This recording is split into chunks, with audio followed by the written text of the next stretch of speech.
Orang yang mengatakan sudah tidak ulama-ulamaan, pokoknya Nabi sahabat, keliru itu keliru. Itu sama dengan orang yang penting musyawarah kita sendiri, nggak usah ikut musyawarah Indonesia, Jakarta, Nizamuddin, nggak usah, pokoknya kita jalan sendiri. Semua punya otak masing-masing. Orang Nizamuddin punya otak, saya juga punya otak. Ayo jalan masing-masing. Iya, boleh. Tapi kalau kamu nanti nabrak kemana-mana, insya Allah. Karena kamu bukan ahlinya. Orang Nizamuddin itu sudah memikirkan umat ini 100 tahun. Dimulai dari nol. Mikir siang dan malam bagaimana mengembangkan usaha agama ini. Nah kamu itu lebih berjudul dari orang awam, gitu. Nggak tahu lor kidul, tahu-tahu nggak mau ikut. Oh, nanti insya Allah itu akan kesesat di jalan. Ini Magetan ke Jakarta sudah ada jalan tol. Oh, sudah bagus. Tapi ini ada orang merasa dirinya kuat. Nggak usah lewat jalan-jalan begini. Saya ini kan Superman. Nah, saya mau lewat hutan. Akhirnya tersesat di hutan, ikut genderuwo. Dimakan sama genderuwo itu nggak bisa pulang.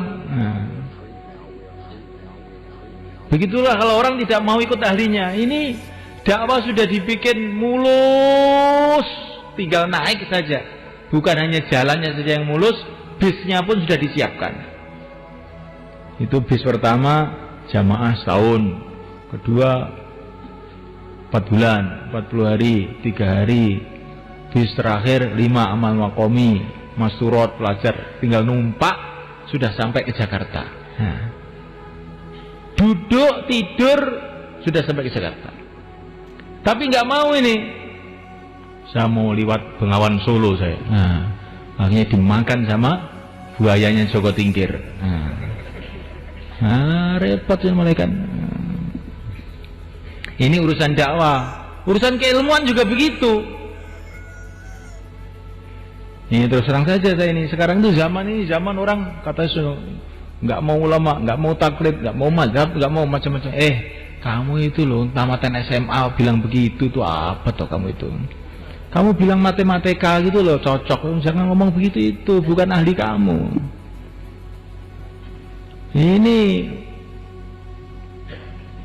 fikih-fikih yang ditulis oleh imam mazhab itu sudah dikaji 1000 tahun lebih. Yang ngaji itu ribuan ulama, ratusan ribu ulama sudah mengkaji dan dianggap sahih. Ini betul-betul dari Rasulullah SAW. Kok kamu tahu tuh jedul? Ini semua keliru, semua keliru. Saya punya sendiri, hadis sendiri. Alah. Ini orang nggak benar. Orang tidak benar begitu tuh malaikat. Akhirnya bikin kacau umat. Urusan fikih, halal, haram, cara ibadah itu sudah tuntas. Harus kita anggap begitu, sudah tuntas. Dibahas 1000 tahun kok tidak tuntas. Masalah sholat dibahas 1000 tahun tidak tuntas. Kalau begitu siapa yang bisa sholat sekarang kalau begitu? Ada orang punya pikiran masalah sholat itu sudah dibahas ulama 1000 tahun belum tuntas. Dia mau bahas baru. Bagaimana itu? Oh, alamat nggak bisa sholat itu nanti akhirnya. Urusan cara ibadah, urusan halal haram sudah tuntas, selesai. Tinggal baca aja, belajar kepada para ulama. Yang belum tuntas sekarang apa? Masjid 5 amal itu yang belum tuntas. Yang belum tuntas itu apa? Jamaah 4 bulan 40 hari. Yang belum tuntas itu apa?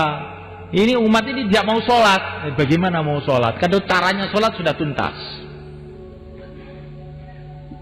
Kalau kita tidak punya pikiran seperti ini, kita tidak akan bisa berjuang mereka. Kita akan ditipu oleh setan, sehingga kita ini jadi orang cerengkel kemana-mana. Cuma ngengkel aja nggak pernah amal jadinya. Urusan keilmuan sudah tuntas, tinggal belajar aja. Sekarang yang belum tuntas urusan dakwah. Bagaimana kirim jamaah ke Irian? Bagaimana kirim jamaah ke Merauke, bagaimana kirim jamaah ke pojok-pojok dunia, ke Madagaskar, ke Australia? Ini yang belum tuntas. Dan ini memang kerja belum tuntas sampai kiamat. Tapi kalau urusan syariat sudah tuntas. Orang yang mengatakan urusan syariat belum tuntas itu orang mau merusak agama, teman-teman. Orang yang mengatakan urusan syariat belum tuntas itu orang mau merusak agama. Dia mau bikin kacau di kalangan umat sehingga umat ini nggak mikir amal, mikir engkel-engkelan tok. Ini betul teman-teman, ini penanggung jawab semua masalahnya. Saya bilang begini, supaya kita pemikiran lurus, pemikiran nggak usah yang apa itu macam-macam, lurus. Apa yang disarankan oleh para masyayikh kita itu sudah dipikirkan siang dan malam oleh orang-orang ahlinya. Itu kitab Fadilah Amal itu sudah dipikirkan oleh orang-orang ahlinya. Maulana Zakaria itu muhaddis besar, karangannya tersebar seluruh dunia. Bagi orang yang tahu hadis, sudah kamu baca, kamu renungi, kamu amalkan, insya Allah selamat dunia akhirat. Nggak usah mikir ini hadis ini, bagi apa tuh hadis ini, sepenting mau selamat, pengen selamat pora karena netok. Ini orang belajar hadis arba'in saja. Itu pun pakai terjemah sudah menilai Maulana Zakaria ini hadisnya dhaif. Dhaif ki apa dhaif ki? Kuwi urusane wong ahli hadis, itu urusane umat awam. Kuwi Maulana Zakaria wis dipikir nih. Sudah dipikirkan siang dan malam bahwa yang ditulis itu walaupun dhaif tapi dhaif yang bisa diterima. Sudah ringkasnya begitu. Tinggal diamalkan saja. Nah, mulai kan Allah Subhanahu wa taala. Ini model Jawa Timuran yang nggak apa-apa begini ya, Pak. Nggak apa-apa ya. Apa-apa juga nggak apa-apa. Jadi ini masalahnya penanggung jawab semua supaya kita ini gitu loh, dalam dakwah ini jangan mengamengok, lurus. Ini takaza tidak karu-karuan banyaknya. Jangan sampai kita ini diganggu oleh perkara yang tidak perlu.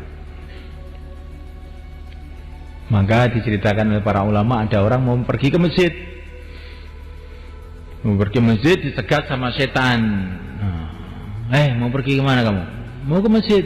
Untuk apa ke masjid? Enggak ada gunanya kamu pergi ke masjid. Setan, ke masjid menghadap pada Allah enggak ada gunanya. Bagaimana kamu ini? Saya akan ke masjid. Oleh setan dihadang. Akhirnya gulat sama setan. Setelah gulat, menang dia. Pergi ke masjid. Sampai ke masjid ternyata sudah selesai sholat jamaah. Wah, ini gara-gara saya gulat dengan setan nih, akhirnya saya ke masjid sudah ketinggalan sholat jamaah.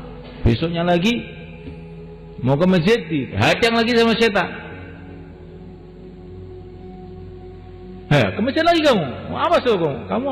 Saya ajak gulat lagi nanti. Kamu cuma ganggu aja, saya nggak mau bicara sama kamu. Langsung dia pergi ke masjid. Sampai di masjid ketinggalan takbiratul ihram.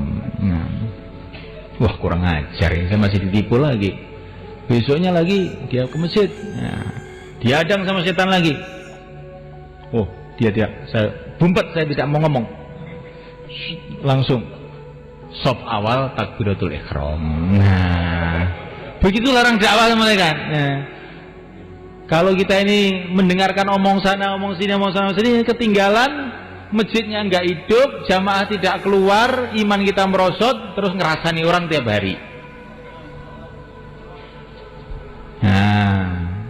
Akhirnya setan tertawa. Alah, gitu ternyata. Tapi kalau kita ini tidak, ini kita harus insyirah. Kita ini harus, kalau kita ini mau ikut para masyayikh itu harus dari sepenuh hati, begitu semuanya kan. Udah, itu sudah orang ahlinya, sudah saya ikut aja, gitu aja. Dan nanti insya Allah akhirnya kita bisa pikirkan amal masjid, kita pikirkan musturot, kita pikirkan hubungan baik dengan ulama, ya. Sehingga akhirnya seluruh umat mendapatkan manfaat. Orang yang banyak engkel-engkelan tidak akan pernah dapat sukses. Maka dalam satu riwayat dikatakan, kalau Allah membenci satu kaum, maka oleh Allah dikasih ilham engkel-engkelan bertengkar. Kalau Allah mencintai satu kaum, dikasih ilham amal, bukan ngomel. Maka kita ini ya, bukan masalah fikih, masalah itu aja, masalah dakwah itu sendiri. Nggak usah banyak engkel-engkelan. Orang itu yang mudah mufakat gitu loh. Ini cocok, ini wis apik, bismillah. Gak sah engkel-engkelan dowo-dowo. Mun engkelan dowo-dowo kehilangan sholat jamaah. Insyaallah mulai kan